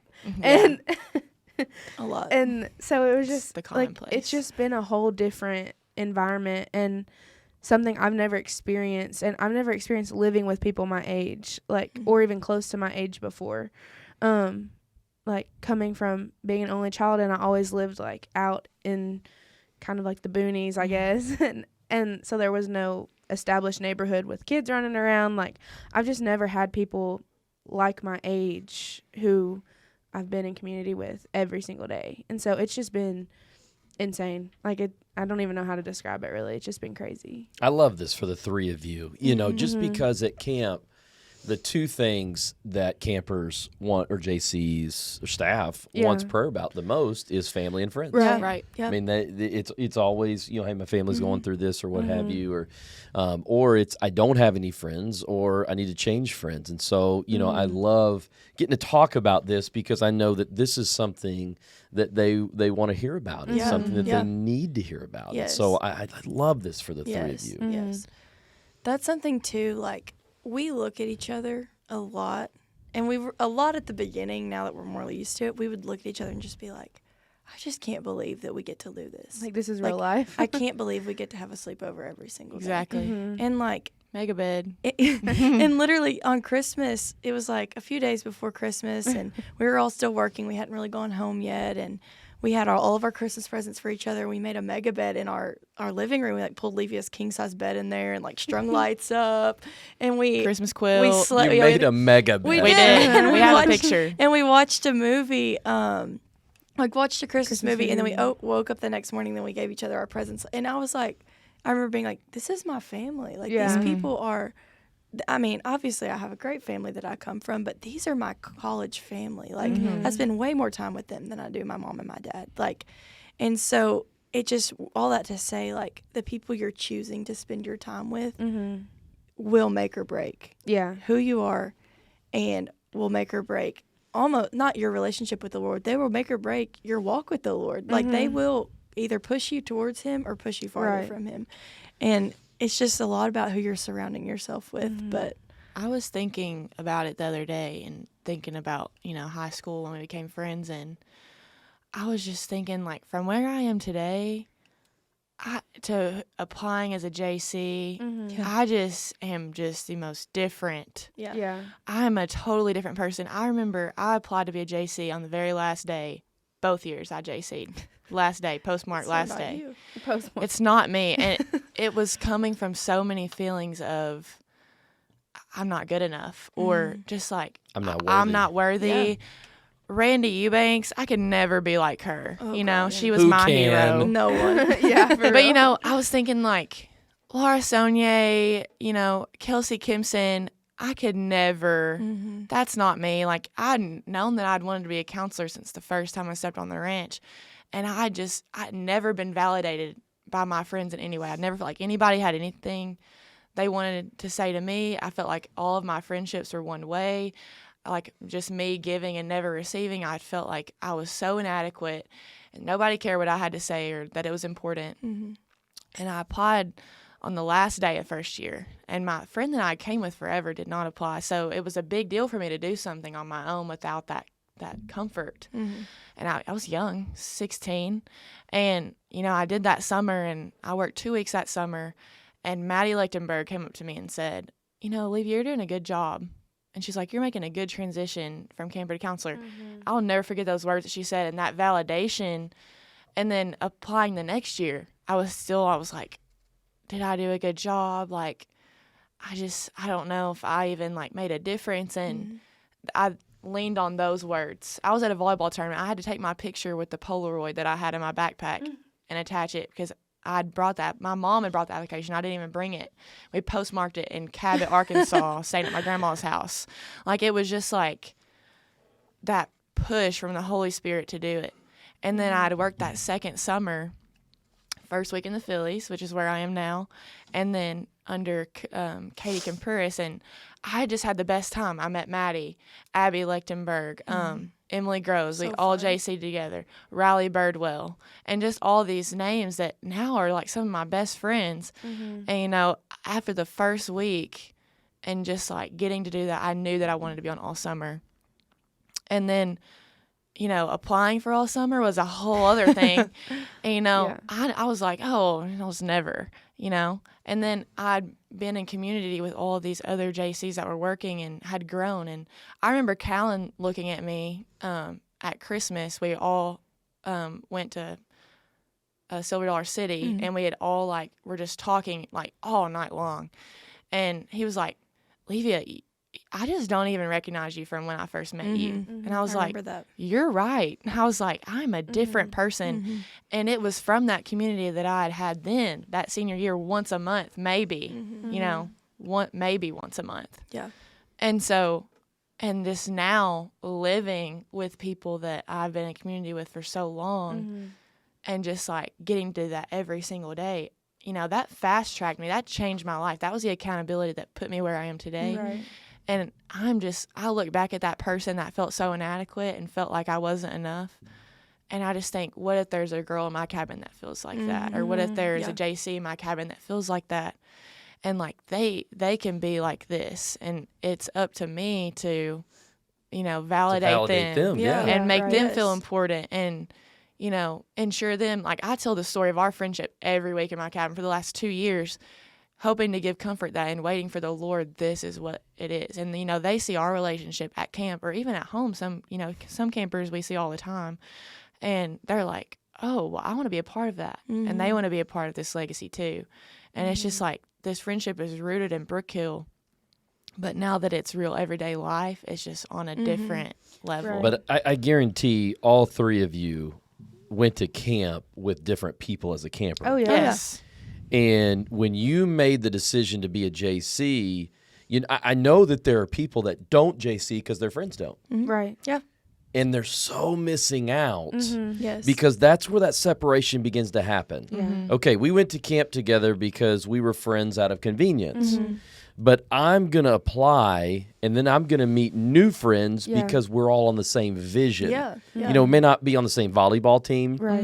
We may not be in the same school. We may not be in the same church, you know, because I think you're fun or I think you're cool. Right. But when you get on the same vision with other people, it's that's game when God changing. brings you those Yes, friends. for sure. And I remember, like, my senior year in high school, some of my friends that I was on the softball team with and all of that, they were like, why are you going to Little Rock all the time? Like, you're always going somewhere. And I was like, to hang out with my friends. And they were like, well, but, like, like we are your friend. Like, and I was like, yeah, you are my friends. I love y'all so much, but like it's different. You're not these friends. And I never, Yeah. obviously, I never was like, it's different. Y'all aren't as good, but like, No, but no, like, not like and that that at wasn't all. the case. But it just was like, these people are on a different level, and they understand Yes. the trajectory that I want for my life, Yes. and like they understand the vision of camp, and like it's just a different kind of bond, and like it's just friendships that will last the rest of our lives. Me and like, Callan were talking about that like last week. Actually, he was at our house, and he was just talking about his group of guys and us and how he's so close. And he was like, I just have never met friends that are like y'all. And I really think too, spiritual stuff aside, the sheer work ethic Right. for sure. that we have from being at Brookhill, that we've learned, like how to be a good employee, how to be a good person, obviously, but how to Leader, just push through things, how to be a leader. All of those things have to do too with your friends. Like they line up right beside each other. Me and Neely worked together, for over a year at the same place, and like we were different. They could tell we were different. So your friends have so much of an impact on that too. And like Levia pushes me every day to be a better version of myself. Neely pushes me every day to be a better version of myself because they're better. And I know I push them too because they look at me as better. Like that. I don't know. But I think it's goes important. both ways. It does, and I think it's important to know that all friends push each other. Yes, Right. yes. Whether it's for good sure. or bad, Which direction? it's Good. You know the good quote stuff. that I always give Yep. you. Yeah. We know. What's the quote? We know the one. Do You're the top average five. of Top the 5 people you hang around. top 5 people. It's so true. And it So is y'all the are the truest. average. Yep. Of this right here. Yep. You can add a couple more in there. You've named the Yeah. names, counting Yeah. different ones. Yeah. Maggie. But y'all are the average. And, you may be 10 of you, but whatever. Right. Y'all are the average of that. And all friends push you in a direction. Yeah, That's right. They sure do. They challenge you to be average, or they challenge you to be below average or Yeah. above Yeah. average. Yeah. I mean that's just the way community and friends and tribes or whatever you want to call it, squads or Yeah. whatever. That's the way they work. Yep. Our life group leader, she's amazing, but we all go the first time together where it's all 3 of us, and she was like, I was watching y'all and y'all just act the same. Yeah. She's like, y'all just do the same stuff. She was like, y'all say the same words. Y'all Same mannerisms. same like, mannerisms. Such a clique. And yeah, Clicks. but it's just like, we understand each other on a different level, and that's Yeah. because you're so close. And you look at, y'all say it too at camp. You look at any friend group, they're gonna dress the same. Yep. You're gonna have a lot of the same interests, laugh at the same things, think the same things are funny, and it's just you're so impressionable by your friends. Yeah. Because like Maddie said, your family is one thing. That's the foundation of who you are and what you were raised. Sometimes you have to change that, and sometimes, that's a great thing. But your friends, are who you're around every day, who you choose to be around, who's going through the same walk of life as you, and who you're just on the same level with. And, I would say these two had almost more of an impact on me in the last 4 months than anyone, Wow. That's a big statement. than anyone. Because, yes, when somebody like a mentor or even you, Dave, says something to me, I see you as just on this different level. But when somebody like Maddie or Neely says something to me and gives me advice that's on my level, I'm like, oh, well, that's attainable. Yeah. Yeah. That's attainable. And I can do that because they are going to push me to do that every single day. They're going to keep me accountable. And, accountability is just, it's the core of what this friendship is because, we would be doing who knows what if we didn't keep each other accountable. Yeah. Right. And, sometimes accountability is hard, and that's when those little fights or little bicker things happen, but we're over it because we know it's healthy and Yeah. Yeah. it's what we have to do, and in the position that it's put us in, we know that it works. Right. And just all the principles that we've learned at camp, top 5 people that you hang around and you're the average of those, that was going through my head when I was sitting in my bed thinking I'm lonely. Pushed me to wait, for so long. And then that comes to fruition. Now I tell kids that, and they see the fruition Yeah. that we sure. have Yep. and the interactions that we have. And they're like, oh, that works. Yeah.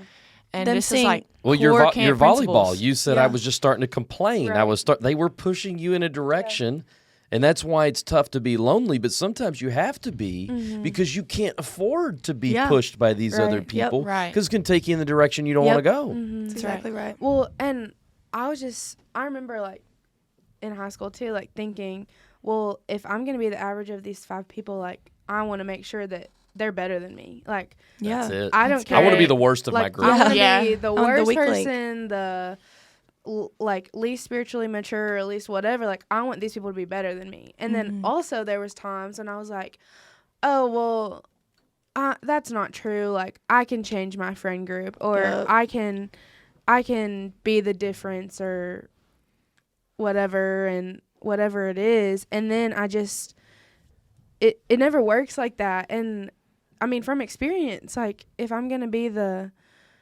the person who's trying to lead my friend group or whatever, eventually if no one else is like getting that vision, like I'm going to start succumbing to the things that everyone else is. And from living through that, I know like there's probably people who are going to listen to this and be like, well, that's not my situation. Like I'm different than that. But it's like eventually like that stops working. And that, I mean, this is like living testament of what works and what doesn't work. Yeah. And So- 10 different environments. None of us went to the same school. No. Not a single one of us. All had the same story from all different schools, all different friend groups. Yeah, but you all stopped. You all stop accepting the excuses. Yeah. Right. Yes. Right. That's People exactly accept right. excuses. That's exactly right. Mm-hmm. And we were talking about this not that long ago too. I was like, I don't know what it was inside of me that had the drive to have a relationship with the Lord, because I acknowledge it now more than ever how hard it is sometimes to seek the Lord in every day. And I'm like, I'm just amazed that when I was in high school, I was like, no, I'm going to do this. And I did it. And it's just, that is the difference between it, is what are you waking up every day and choosing to do? Yeah. Because every single thing is a choice. And you can wake up and you can choose to do this, or you can wake up and choose to do that. But bottom line, like, it's what you're going to do. Yeah. When Maddie and I were talking yesterday, and we were just saying, like on the drive here, we were just talking about how if we would have, as campers or as first year JCs or graduates or whatever you want to say, like if we would have seen that we're driving to camp to film a podcast with David, like we would have been like, okay, whatever, that's insane. Like, we never saw this coming for our life. But like, now that we're living in it, it's like, oh yeah, obviously, like, duh. Yeah. We're incredible. Like, we're set apart. We're different. And so it's like, yeah, like these things have been gifted to us like through obedience, and like the Lord has blessed us with these situations, and to be able to come talk about our friendship and our story and the things we've walked through, and like it's been a blessing from the Lord to be able to just watch that come to fruition after so many hours of prayer, and I mean so many tears even, and just it's overwhelming. So what do we have here? Juniors, Yeah. senior. Senior. That's what I see. So my friends were all 3, 4, 5 years older than me. I've got a friend group. We go to Nashville together. I've had a couple of them on the podcast, and they're 5 years. I get to make fun of how old they are, but they're older than me. I was the young kid of the group. I was the least of them, and I think that's what fast tracked me. Right. But we make excuses that there's no one our age. I've got friends that are younger. I've got friends that are older. I don't know how many that I have that are my same age. And so it can't be about that. It can't be about, well, they play sports or they don't, or they're my age or they're not. It's got to be, are we on the same page? Yeah. Right. Yeah. And that's how you have to learn to choose friends. For sure. Right. So go ahead if you got something out, and then I want to go in a little different direction. I was just going to say the orchestration from the Lord, like just to see how he's orchestrated everything. Like you could say like even that thing that Maddie Lichtenberg said to me that pushed me to apply on the last day led to me meeting Maddie and Neely, which led to where we are now. It's just like, what are we saying to these kids? That's Pushing where are them. they going to be in 10 years because of maybe one thing that we didn't even think was big that they said. That's right. Yeah, our words and our validation about it. If it meant that much to you, Right. Yeah. what do Yeah, y'all's what are our words. words mean. Yep. That's right. crazy. And it's so important, and it Right. took me a while to understand Yeah. that when I compliment you guys Yes, and say you got absolutely. this, what it means to you. But when I think back, I do know that because I know from the people before Yeah, me. Right. absolutely. And so, let's kind of change gears and talk about that a little bit because y'all were starting to allude to it. You talked about your job and what Brookhill has meant to you. You all three have a job. Yes. What are you doing? I work at a doggy daycare. Doggy daycare. Yep, Bonesboro. Wait, explain this. What Bonesboro? What's it? So it's like Jonesboro, but Bonesboro, and it's doggy daycare and boarding, and it's. But that's super not fun. all you do. You have a little side hustle. Which one? Well, What, you take donuts. okay, so I deliver donuts. So you're a donut it's delivery girl. Okay, let me explain a little bit. It's a family friend who Okay. wanted to bless the police officers in our community, and That's not I deliver- stereotypical at all. I deliver donuts. No, it's not. And so I deliver donuts to 3 different counties once a week, and that's interesting. So and doggy then daycare, donut delivery, and my most recent endeavor, I've been virtually assisting someone this weekend. So if that's- anyone's looking for a virtual Yeah, assistant, let me Neely's know. for that hire. is Let your me know. growing I entrepreneurship. guess. And your job, My job's a little strange, but I work for a boutique in Jonesboro, a pretty big one, and I work in the warehouse. So I process clothes behind the scenes. It's a really easy but hardworking job that I get to do, and just I'm not really the sales, in the store in You're the not the front, but face. I'm the background and Yeah. the logistics and the orders and all this kind of stuff. So it's been good. that's not all you do. Oh, What's your other I'm job? also a volleyball coach. This is my first year coaching the same club that I played for 5 years in junior high and high school. Just started coaching. I coach 15-year-olds. They're amazing physically on the court, and also, just hanging out with them has been fun. And, they're at the age, some of them are a little bit younger than my brother, so around his age and, JC age. And, even one of them this weekend was like, let me see your lock screen. It's a picture of all of us on staff 2 week. And she was like, oh, I've been there. Wait, when are you there? I'm like, girl, I'm there all the time. She was like, 2 years ago? And I was like, yes. She was like, oh, I was there 1 year and I had this counselor, this redhead. And I was like, Julia? And she was like, no. And I was like, Sam Sloan? She was like, yeah. I was like, you're my neighbor. And it's just these are kids that, could have been in my cabin or were next to me at Brookhill, and I'm getting to coach them and getting to lead them. One of them actually is a camper here and has been for a long time. And, just getting to mentor them, and she doesn't only see me at Brookhill, but now my day-to-day life and how I still live really that cool. there. And just getting to a big part of my life was volleyball, and a big part of my life is Brookhill. A big part of my life is, school and all this, but just to see her let her see me navigate all of that. And it's been really gratifying. I was telling them about moments where you see kids step up and lead on the team, and there was just one moment last week, and I was telling them about it. I was like, it's so gratifying, just to pour into these kids. And sometimes not all coaches are the best, and I've had some that weren't the best, and just trying to be what I didn't get for these kids, Right. which Yeah, has been it's fun. awesome. But I love it. We just had our first tournament this weekend, finished yesterday, got to gold bracket semis and lost in 3, but we're missing a girl, so we'll see. I think we're really good, so it's been fun.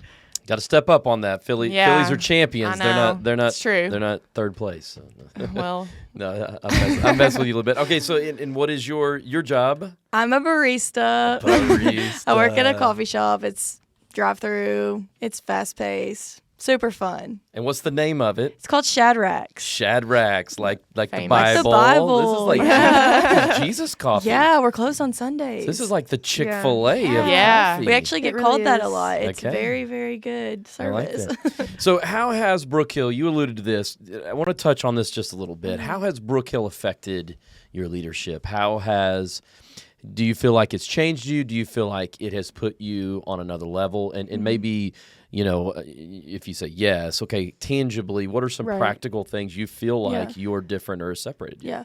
So, right here. Okay. So I started working at Shadrack's my freshman year of college, December of my freshman year. So I was 18 when I started there and been there forever. And so, I'm coming off of working my third year as a JC, and just first of all, starting off, the sheer pace of the shop is crazy. Like we are, our goal is to have every car through the line in a minute or less, or like a minute to 2 minutes. We try to get them through. Like that's the Chick-fil-A. point. Yeah, and because it's only drive through, so.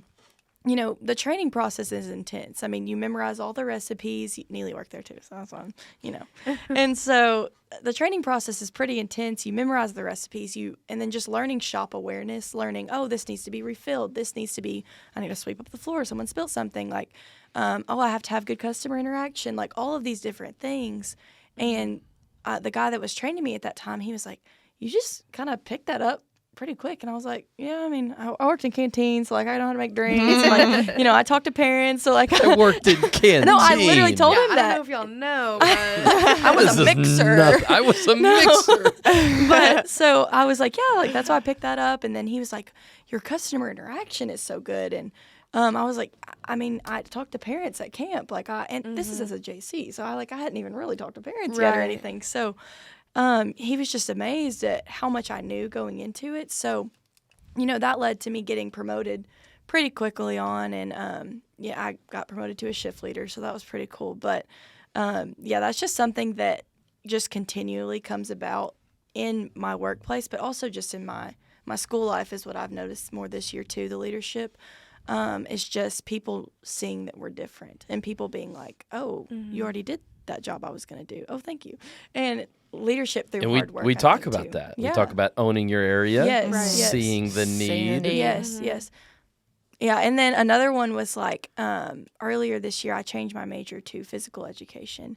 And so I've been loving it. Like they said earlier, I've been happier, but like I genuinely am so happy with school. I don't ever stop talking about it because I'm passionate about it.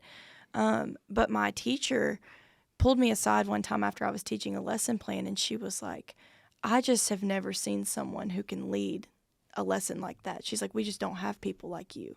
And so that's a whole nother story of where I'm going with my life now in that direction. But I told her, I was like, it's because of camp. It's because of the leadership skills that I've learned at Brookhill Ranch. And she knows Brookhill. So she was like, yeah, it makes sense.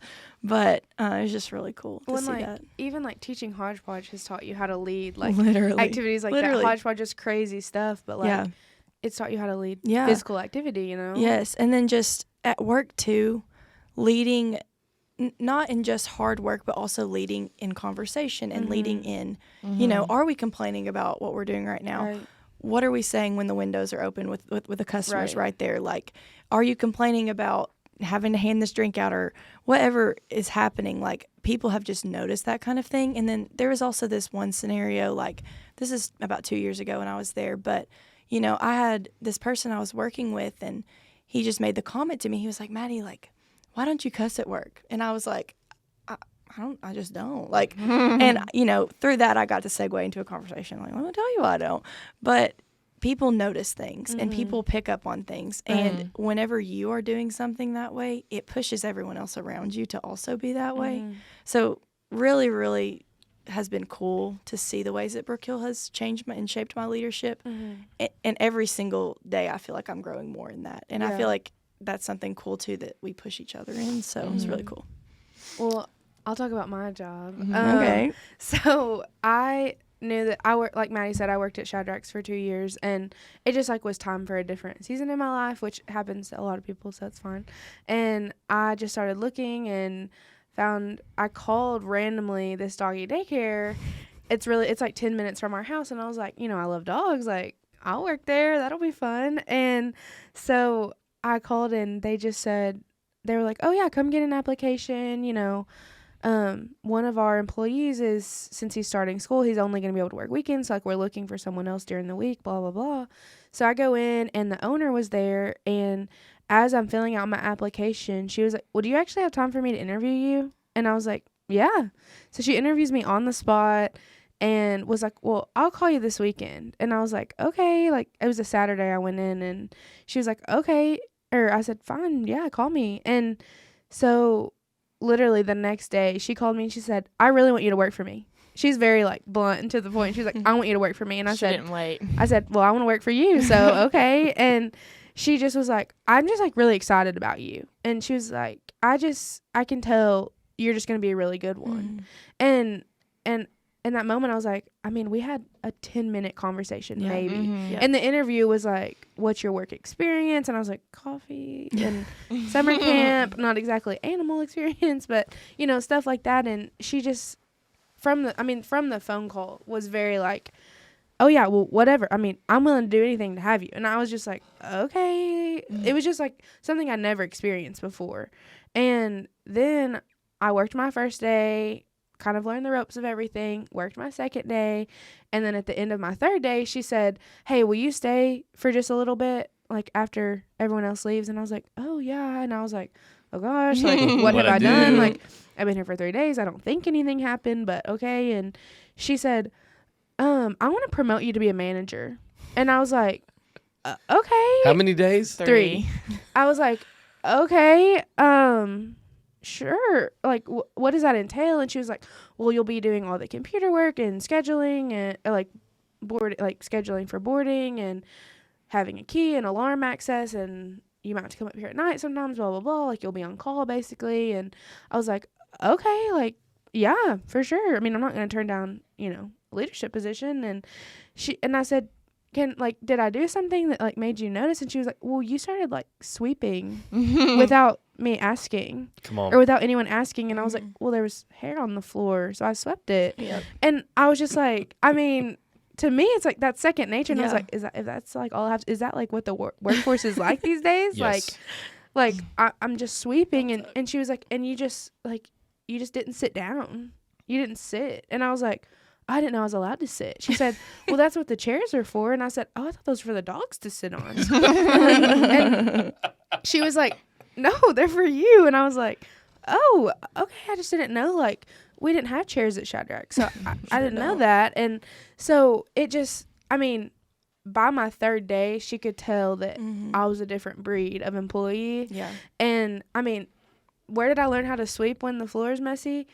At camp. Where did I learn how to be constantly moving and interacting? Like, at camp. And I mean, every lesson that I've learned that has set me apart as an employee has been from either being a JC or being on leadership or being, just an AC or anything. Like, any role I've had has taught me in different ways, like how to be a good employee. And I mean, it has just set me apart. And like, random opportunities have come from me having this job. Like, the lady I'm virtually assisting this weekend, like, she is a client for our doggy daycare. Like, and like dog sitting, people have asked me to dog sit for them, and they can just tell that I'm like a trustworthy person, I guess, like when they come in and making conversation and all of that stuff. And it's different because we don't have to really talk to the dogs like you talk to people, but making someone feel confident to leave. I mean, those are like people's babies. Like, they really are.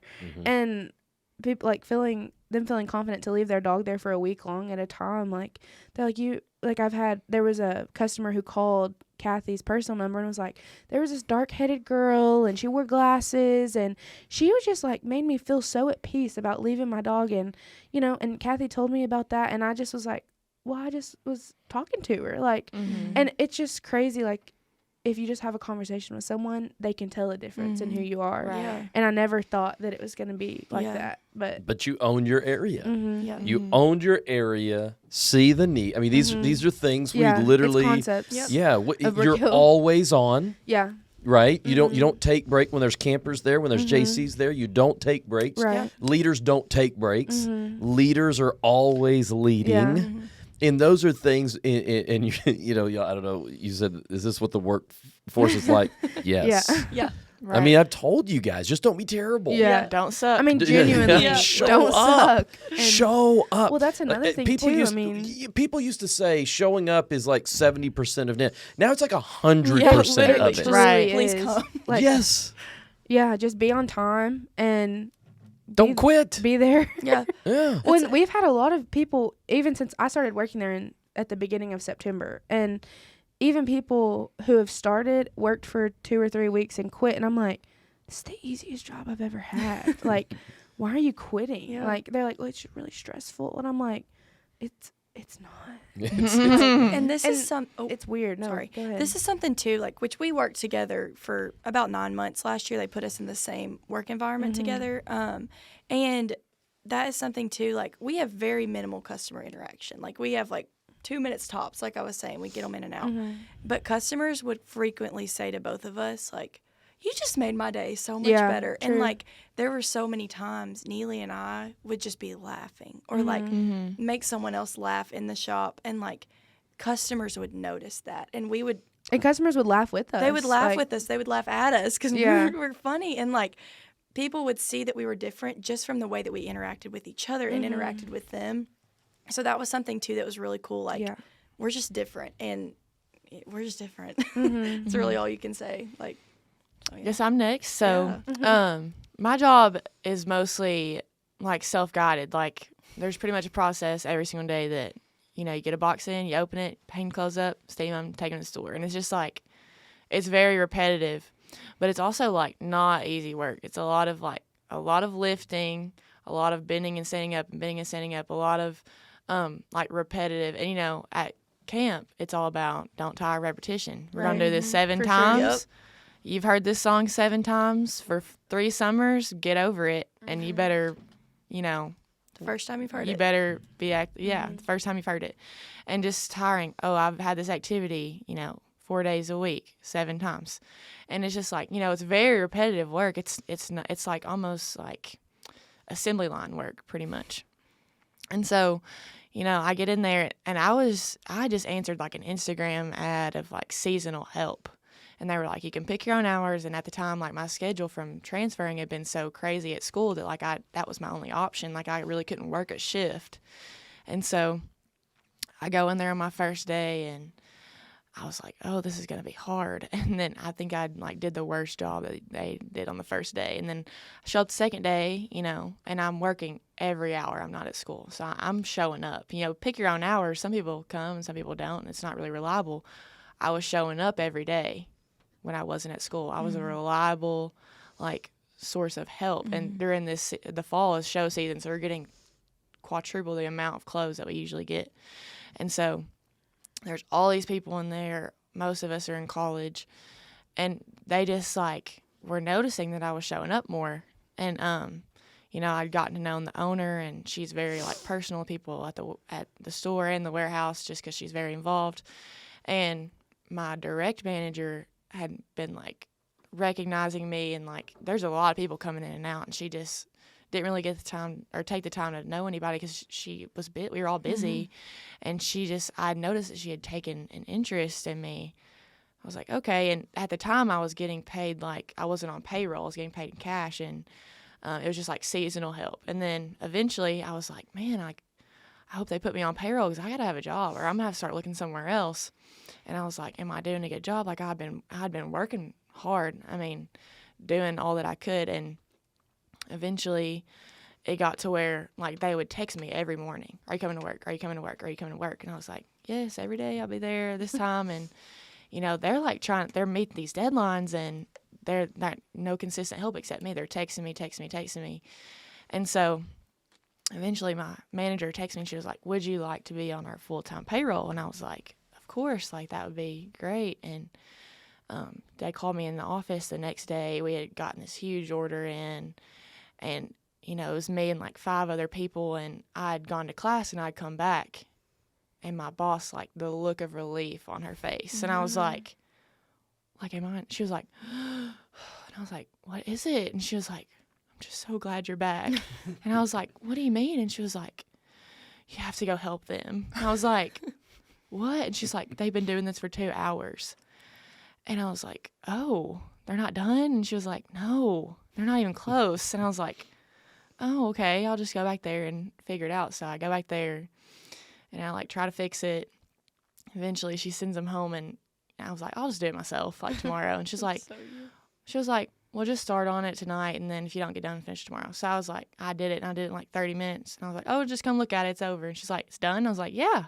She was like, you're done. And I was like, yeah, come look at it. Do you like the way it's done? She was like, yeah, that's exactly what I explained. And I was like, yeah, just do what you told me to. And she was like, you're just so different. And I was like, what do you mean? She was like, you just did what I asked you to. And I was like, yeah. So she calls me in the office and sitting on the couch. She's like, tell me about yourself. Tell me. And I was like, well, she was like, why are you so hard? Like, where does this hard work ethic come from? And I was like, camp. She was like, what camp? And I was telling her about Brookhill. And I was like, I guess it's just been ingrained in me to see the need. And she was like, well, what does that mean? I was like, see. She was like, I was like, see the need. That's like our slogan at camp. Like as far as work ethic, like you see something that needs to be done, do it. And I was like, she was like, well, I don't ever have to tell you to do anything. And I was like, yeah, I see the need, And she was like, so like, are all of you all at camp like this? And I was like, yeah, it's pretty awesome. She was like, Yep. Wow. And I was like, we have this thing called the don't suck list, and I just follow it. She's like, what's the don't suck list? And I was like, oh, my boss at camp loves the don't suck list. Basically, it's like how to be a good worker, show up on time, have integrity and all this stuff. And, just do what you're asked and, you'll be fine. Don't suck and you'll be fine. And she was like, yeah, that's it. Like, I'm going to start using that. You gave her staff training. She was like, I'm going to start using that. And I was like, you should. I was like, don't suck. She's going to apply. I'm going to be looking. Yeah. And she was like, I just noticed, like, I don't ever have to tell you to do anything. I was like, well, I've been doing the same thing for, 5 weeks. You had to tell me, I'd be concerned. She was like, no. And then there was another instance. It was her birthday, so I'd brought her some donuts, and we were all eating donuts, and I hadn't clocked in yet. And then I'd started working, and I'd forgotten to clock in after I ate. And she was like, I was like, oh, I forgot to clock in. Will you clock me in? She's sitting at the computer. She just asked us to tell her to do it. She was like, yeah. And I was like, yeah, just clock me in for like 5 minutes ago. I had just started working. She was like, well, you've been here for like 30 minutes. And I was like, no, I was eating donuts for 30 minutes. Like, I just started working 5 minutes ago. And she was like, huh? And I was like, I mean, yeah, I don't put my breakfast on your time card. And she was like, no, I was like, no, don't. I was like, do people do that? Just come. And she was like, yeah, people come in here and eat lunch and clock in, then eat lunch, and then start working. I'm like, no, it's not. And I was like, don't let them do that. It's not character. I was like, she was like, so you just want me to I was like, put 5 minutes on there. I've been working for 5 minutes, put 5 minutes on there. And it's just like having that integrity. And she's like, nobody does that. And I was like, I mean, I don't suck. That's right. Well, that's another thing. 3 days in, like, my boss is giving me a key to her building that she owns, and an alarm, like my own alarm code for the building, and access to the cash box and all of this. And she doesn't know me. Like, she doesn't know me at all. Like, I'd probably worked maybe 5 hours with her over those 3 days. And I mean, she just trusted me. Yeah. She so sees quickly. your character. You're different. And, you stand out. Yeah. And I was like in shock. And she had told me when she interviewed me, like, there's there's opportunities to move up and get raises and stuff. And I was like, well, I'm into that idea, And I never thought it would have been 3 days in, but I was just shocked that she trusted me so much. But it makes sense. Like, but why did she do that? She gave you that raise because she's like, oh my goodness. Don't want to lose. I can't. I'm showering you because you are above anything I've had. Yeah. And so I'm going to shower. I got to keep you. There's a bonus. Here's because it's rare. Yeah. And for volleyball, that's the way it works. For volleyball, it's a little different because, obviously different setting. You're coaching, 15-year-olds. Yeah. And some of them are a little younger. And it's just like, my co-coach was like, you just talk to them so well. I'm like, well, I do it all summer. And she knows, like, her daughter is the one that comes to Brookhill. And so, they send their kids to Brookhill every summer, and she just kind of knows. And, there's some kids, and she's like, well, how do we fix this with this kid? And I'm like, well, she needs to be talked to in this way. And it's just, I know the personalities and the different personalities of children and how they accept criticism. And I've learned that at camp. And, there's some kids you can't get onto. Yeah. Like, a lot of times girls, it's a big difference between a girl senior counselor and a boy senior counselor. Right. Big difference. For sure. Girls, we take a lot of things personally. Yep. Guys, you can be like, quit doing that. That's right. And girls are like, oh, my God, she hates me. Right. And it's just like, I know how to talk to them on their level. And I never let them sit on the ground and stand up and talk to them. I'm going to get on their level and talk to them. Yeah. And it's just like little concepts of like leading an activity. Yes. It's, push, and at the same time pushing them to be their best. Yeah. At camp, it's almost a service, it's a business and we're here to make them have fun. Versus coaching, it's pushing them to be the best. And so those are things that I've learned from being on leadership and, leading younger staff. And Right. just literally those two different jobs are so different, but Brookhill applies so much to both of them. And just getting even just the opportunity to mentor those kids and to be something that they haven't had before. That desire, I never just had that desire. Like BC Levia did not have that desire. That is BC, leadership before Christ. Yes, Right. Yeah. that is leadership and desires that I've acquired from following the Lord, and that's all from camp. And it's just it seeps into every little detail of our lives. Yeah, well, and that's too, when I was promoted at Shadrack's, I'd been there, I think, about 7 months, but I was 19 years old. And when you get promoted, at that time, it's different now, but when you got promoted, you pretty much handled the money. That was kind of your thing. You counted out the drawers, you did the deposit, and you had to deposit it into this box, and it's, you write the total, you do all these different things. But at 19, they were trusting me to do that. And also leading people around me that are in their 30s, 40s, that are older than me, have kids, and are married. They put me in charge of that at 19. And it's why me? But I get it. I didn't suck. Yeah. I came to work, I did my job, and I did extra. Yeah. And that's all that it took was just, there's beans on the floor that have been there since 2 o'clock this afternoon. I'm going to sweep them up because they need to be swept up. Just little things that stick out that people just don't naturally do. They don't see the need to do those things. It's stuff that comes so natural to us from being in this environment for the last few years.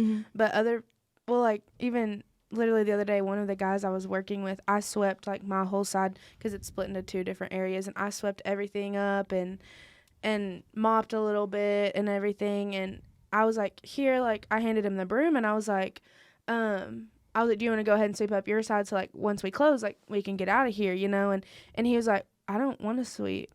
And I was like, I'm sorry? I don't care. Okay, well, it's really messy, just sweep. And I kind of was just well, you're just standing there anyways, just move a broom along while you stand there, and to me, I was just it just really caught me off guard, and I was just confused. But that's just how that's how other people are when they've never had the. So he lost cabin cleanup. Yeah, he totally. Let's be honest. Totally lost. Cabin Let's be Girls honest. win. Girls Yes. win. Yeah. When I But- walked in, you needed to sweep your cabin. You just sweep your kennel. Sweep your kennel. But it just, it's just a different breed of work ethic. Yeah, for different sure. mentality. For sure. So I want us to end with probably our favorite topic here. Okay. know where this is So it's something that the three of you have been talking about. It was a good segue there with the fact that he didn't good want segue. to sweep. And it's this concept called the ratio. I don't ratio. know. That's right. I'm going to step back from the mic, and I want y'all to explain Okay. what is the ratio. So basically, the ratio is a little thing that we have as a trio, and women in Christ have all suffered from, and it is the concept that the ratio of good Christian women to good Christian men is very, very off and very skewed. Very skewed. Very, very skewed. Basically, there are tons and tons and tons of incredible women to pick from for a man who's following Christ, but we don't really have the same option. Which is good for them. It's just great for them. I love that for them. But however, We're struggling. we have to live it and we have to survive it. So yeah, that's what the ratio When is. also it's not to say that there's not great Christian guys, because no. we're They're there. we're friends with half Yeah. of them, They're there. But it's also even if you look at guys staff compared to girls staff, the number alone proves the ratio. Yeah. And Even in campers. yeah, and even in JCs that ride in and staff that rides in, it proves the ratio for and you. we're begging, please come. Yeah, More boys, yeah. please come. And the girls are like, first thing signed up. I think we Signed had up for a week. 320 JCs last year. 60 of them were guys, something like that. It's crazy. The It's ratio. The ratio. The ratio. It's real. Period. 3-4 to 1, I think, is what it typically is here. Yeah, I mean, and that's just at camp, and these are kids that were mentored here, and this is like Because we got some big great collection. guys here. Yeah, we got some great Great guys. guys. Incredible. Top tier. It's just not the same ratio. The now. thing Yeah. about the ratio is this is where we get a little confused. It's not that we're just lacking in Christian guys, or we are. But the ones that we do have are locked up. They got a girlfriend. Yep, they do. They got And a it's ring. because the ratio is so skewed, and they got a ring by spring. Yep. And it's just like, like Because those they find a girls- good girl and they're like, oh my gosh. well, these girls Where have to have you act been? fast too. Yeah. Like You you know, gotta act- down. You gotta act quick. you come to Turkey Day, it's like coming to war. Yeah. You know what I yeah. mean? For these kids, for these high school kids, it's like, There's like 12 to look oh at. my gosh, he's taking notes, you know? He might be something there. I just remember like being He brought a physical you Bible. know, you Yeah. got like 5 No- girls no coming notes for on one the guy. phone. Yeah. When they said to go to Matthew, he knew where that was. Yeah. Whoa. Yeah. You Oh didn't my have to gosh. use this table of contents. He just One, knew. one guy taking notes, follow him around and see how many girls are And, like, attached. yeah, It's just, literally. I remember being like a new Christian, and I say new Christian, but being like actually like, oh, I need to do this. And I remember being like watching in worship and being like, you guys hands up. Like, okay, period. Yeah. And it's just, you can tell a lot because most of the time, hands in pockets. Hands in pockets, mouth closed. And, Maybe you a know, sway. even Like at that. our college ministry, there's so many guys that come. Yeah. And there's a lot of great guys that are there. 75% of them have girlfriends. The girlfriend. other ones, you know, it's just by Playing that time. games on their phone. Yeah. Yeah. Well, so Yes. I was gonna Flash tell up. that story. I'll So let you tell it. I was sitting. We were at church on Wednesday night, and I'm sitting next to this guy, and like, you know, worship has just ended, and Amazing we're- worship. They do like the little intro video, and I wasn't worried about him during worship. I was like worried on my own self and my own, walk with the Lord. But as the intro video to the sermon plays, and Jonathan's getting up there, and he's being like, okay, well, let me intro this little bit, explain what we're going to talk about. This guy next to me gets his phone out, and I was like, "Oh, he's gonna get his Bible app. Like, said, what a Yeah. man of the Lord. Yeah. Like, and then I like look over. He's playing Clash of Clans. Clash of Clans. And I looked at Levia. I said, "Look at this man over here. And I was like, Look oh at this my boy gosh. over here." She The said, ratio. I said, "This man is playing Clash." And what Jonathan was saying was good stuff. we were already, I mean, you we know, were- warming up. And I was like, this man, like, if he would have just listened for a second, and it's not even that I had my eyes on him, if you know what I mean. I just was like, It's just Observing. it's just like, wow. And that's not the only time I've seen that. I mean, it happens all the time. No, the happens girls all are the sitting time. there with their notes open, and they are Highlighters and growing. yeah. They, and typically the guy is bored, and he, Mhm. Well, and there's definitely women who are not interested also. Like, it's not like all Sure. women are no. amazing and But incredible. we're talking like, about more statistically. Right. And this is a known fact. I mean, there are different podcast people that they are dedicated to talk about this, what's happening in our culture. And personally, what I have seen is the women's movement has pushed women to be incredible. Yeah. And naturally, women have become incredible. Yeah. I mean, Right. Yeah. when you are pushed to go to another level, you're just naturally going to do Yeah. it. And I feel like guys have gotten pushed back, and my thing is, why can't both be awesome? Yeah. Right. Exactly. Why can't the ratio be 1-to-1? Yeah. Exactly. You know, I wish. it's such Be a easier. Evenly yoked. Yeah, it's such a culture thing too. Just like, I have a younger brother, 16, and I went to high school with, and people were like, Levia, you haven't had a boyfriend in a long time. I'm like, yeah, because they suck. I was like, they're not.